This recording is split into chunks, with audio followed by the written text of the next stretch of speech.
Hi, welcome to the Balanced Body podcast series. I'm Amy Alpers from the Pilates Center in Boulder, Colorado. We're going to be doing a series of podcasts on breathing and how important breathing is for the Pilates method. Joseph Pilates himself would say very clearly, above all, learn how to breathe correctly. And he's very, very clear about that in Return to Life if you get a chance to read that book. And he will say exactly how to do it. And what he says is you must exhale every last atom of air from your lungs until they're as empty as a vacuum.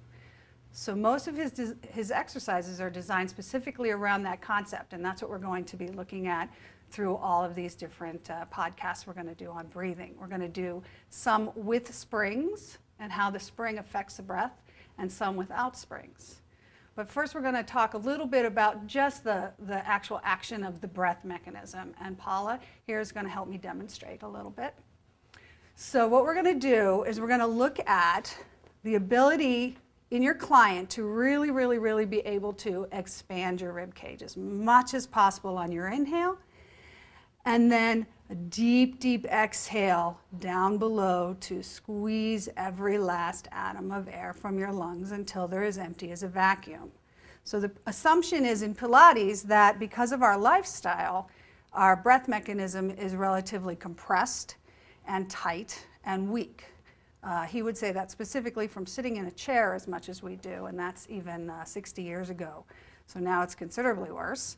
So we're looking always in every exercise to enable the expansion of the inhale via the unbelievable contraction of the exhale. So you deep squeeze all your air. So let's try that. And what you can do is you can do this standing, or you can do it sitting in a chair, or sitting on the edge of a Cadillac or a reformer, or kneeling like Paula is doing.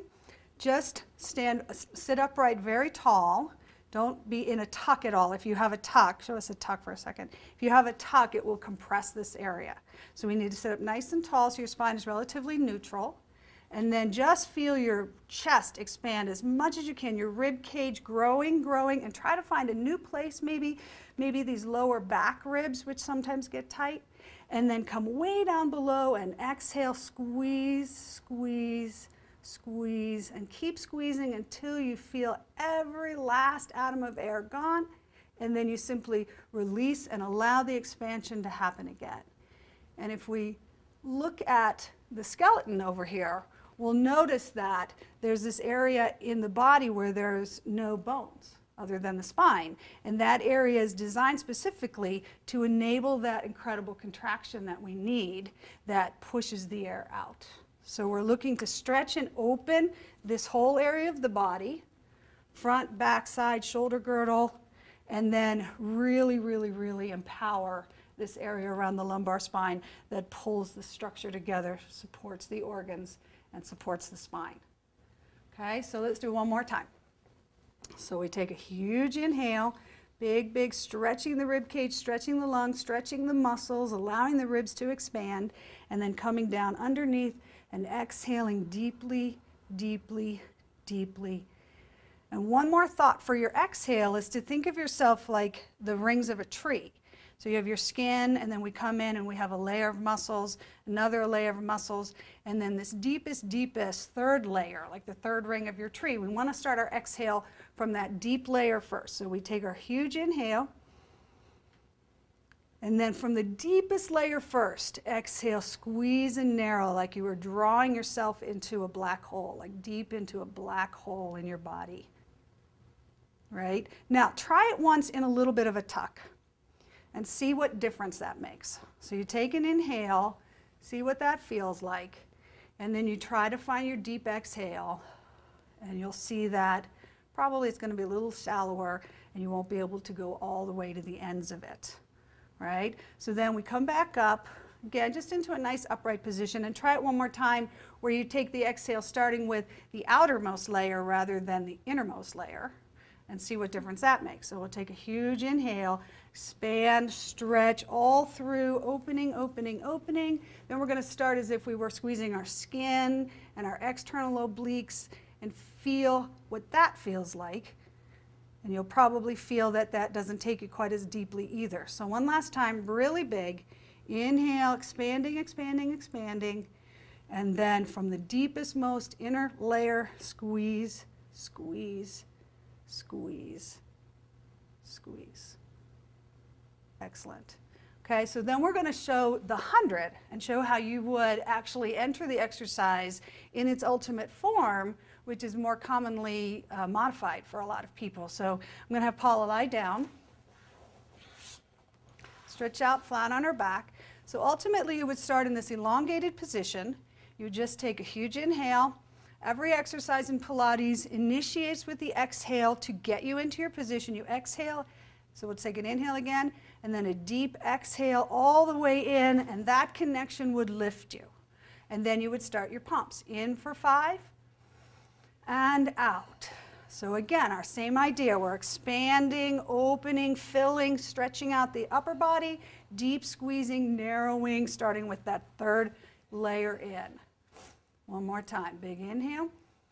And then you would use that exhale again to lower your legs and head simultaneously.